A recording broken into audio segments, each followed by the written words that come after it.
Bom, a finalidade dessa apresentação é mostrar um erro frequente no cálculo da mortalidade do Covid-19.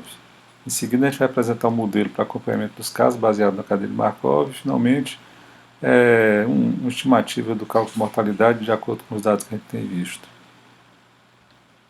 Bom, o cálculo errado parece bastante óbvio, né, porque ele é feito simplesmente dividindo o número de mortes pelo número de casos. Mas por que é que isso poderia estar errado? Porque a maior parte dos casos ainda está ativo. A pessoa está no hospital, por exemplo, mas ela ainda pode ou morrer ou ficar boa, né? Então, claro que a maior parte dos estudos epidemiológicos ele calcula dessa forma, porque eles são feitos posteriormente às epidemias, quando todos os casos já estão encerrados. E a maneira de encerrar é, uma vez que você está contaminado, a pessoa vai morrer ou vai ficar curada, né? Não há outra possibilidade. Mas quando a gente está durante a pandemia, né, a gente tem que considerar apenas os casos que já estão encerrados. Os casos ativos a gente não deve considerar ainda na hora de fazer essa divisão que está aqui. A gente vai mostrar aqui uns exemplos. Por exemplo, nesse site aqui, o Brasil tinha 136 mortes e o número de casos chegava a 4.256. Só que esses casos aqui estão ativos. Desses 4.256, muita gente ainda vai morrer, né? Então, esses 136 mortes aí, né, são casos já encerrados. Como também tem outros casos encerrados que as pessoas ficaram boas. Aí, o que houve aqui foi simplesmente uma divisão, né, que está errada. Mesmo especialistas, né, a gente tem um exemplo aqui, de novo, né, tinha 3.333 mortes no Brasil, aliás, isso aqui era na China, né, e 82 mil casos. Ele faz a divisão e aponta para 4,04 de mortalidade. Não é nada disso, porque uma parte desses casos aqui ainda está ativo. Veja que os dados mundiais, né? Aqui está dividido corretamente entre mortes e curados. 70 mil mortes, 271 mil curados. Puxa, mas se você fizer essa divisão então, como ele fez aqui de fato, da maneira correta aqui no site, aponta para uma mortalidade de 21%. Por que tão alta? Bom, em grande parte por causa da subnotificação. Então a gente vai apresentar aqui um modelo e depois vai discutir um pouquinho melhor esse número aqui. O modelo é só esse aqui, um modelo bem simples. Você começa com o contágio, né? Depois do contágio, você começa a transmitir o vírus ainda sem ser sintomático, né? Você pode continuar assintomático e nem perceber que está com a virose, né? Ou você pode apresentar os sintomas, tá certo? O diagnóstico, a rigor, ele podia ser feito aqui em qualquer fase. Eu coloquei aqui porque normalmente o diagnóstico é feito depois que os sintomas aparecem, né? E uma vez feito esse diagnóstico, né, 19% dos casos vão ser moderados, mas exigem hospitalização, né, enquanto que o restante dos casos, 81% dos casos, são leves e a pessoa não precisa ir para o hospital. Dentro desses casos que a pessoa vai hospitalizada, 5% derivam para um caso mais grave e a pessoa tem que ir para a UTI, né?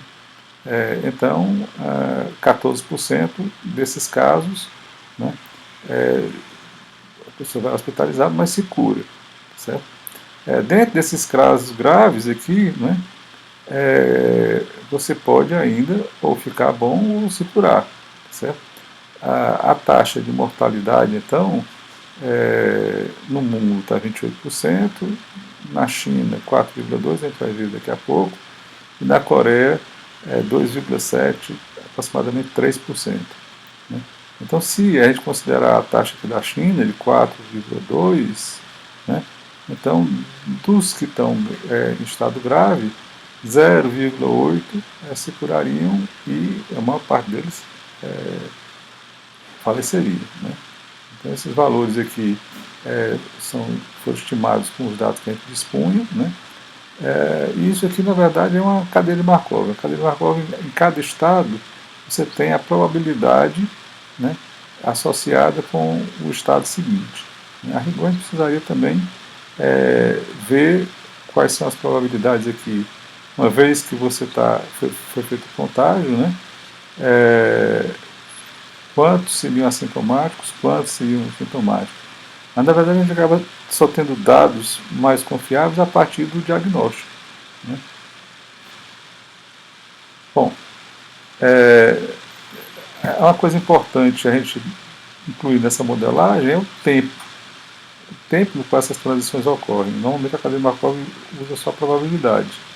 Né? E aí você vai ter que distribuir a quantidade de casos ativos dentro desses possíveis estados, né? E a partir daí prever quantos leitos comuns e quantas UTIs vão ser demandados, né? Em função de cada momento do tempo.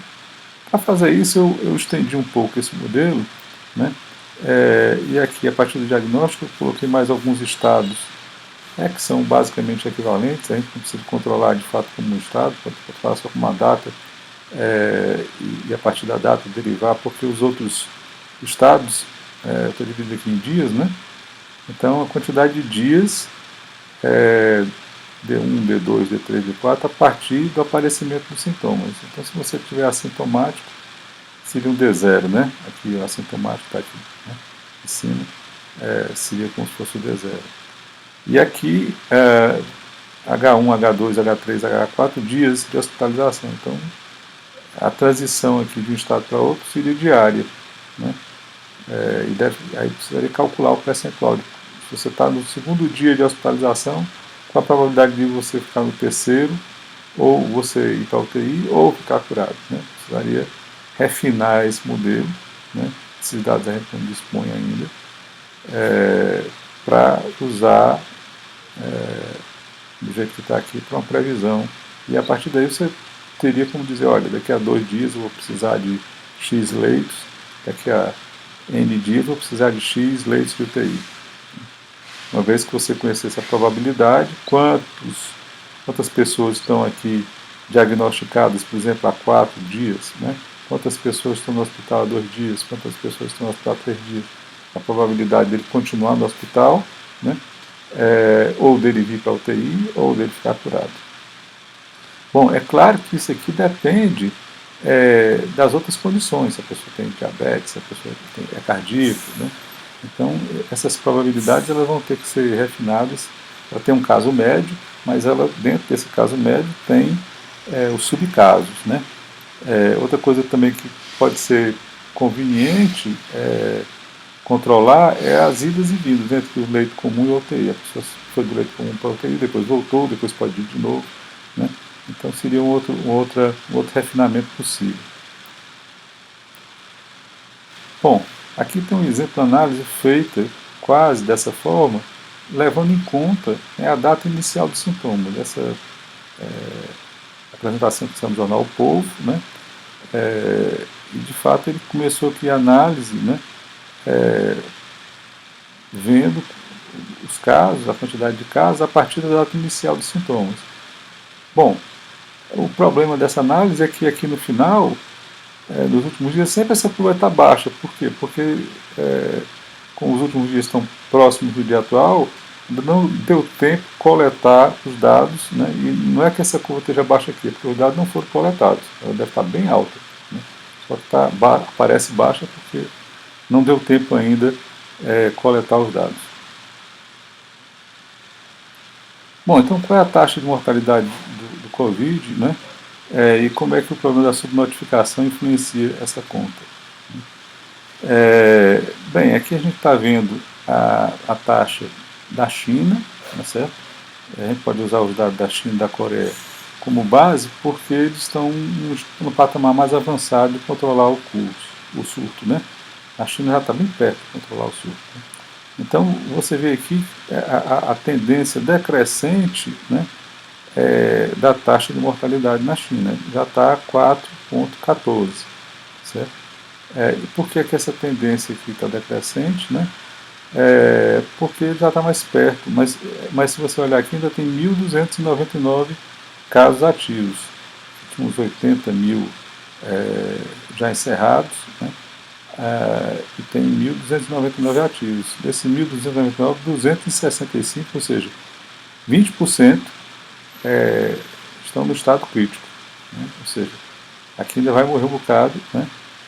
Ou, se Deus quiser, escapar. Né? Então está aqui, né, 80.409 casos encerrados. Então, desses 80.409 casos encerrados, né, 4,14% faleceram. Já na Coreia do Sul, né, que a quantidade de casos ativos já foi maior e está decrescendo, né, eles têm 6.784 casos encerrados, bem menos do que a China, que tem 80 mil. Né? Então a quantidade de dados da China é bem maior. Né? Entretanto, aqui na Coreia do Sul, eles conseguiram a proeza de uma taxa de mortalidade de apenas 2,74%. Embora ainda tenha aqui quase 4 mil ativos. Esses 4 mil ativos, claro, né, se continuar a mesma proporção, né, 2,74% deles iriam falecer ainda. Então esse número de mortes aqui não é, claro, definitivo. Bem, de uma forma otimista, né, é possível a gente usar essa taxa de mortalidade da Coreia, que é a menor que eu encontrei, como base. Né?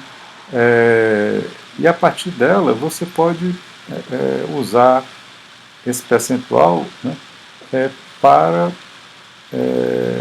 estimar uma subnotificação. É claro que essa taxa de mortalidade da Coreia tem a ver com o sistema de saúde deles, né, que não deve ter se ultrapassado muito a capacidade, porque o número de casos foi pequeno. Talvez fosse melhor usar o da China, né, e a gente podia advogar que aqui no Brasil, né, como aconteceu na Itália, como aconteceu na Espanha, o morte está muito maior, né, muito maior, exatamente porque o sistema de saúde entrou em colapso. Né. Mas a gente pode atribuir essas mortes adicionais ao colapso do sistema de saúde. Né. Se a gente tentar ver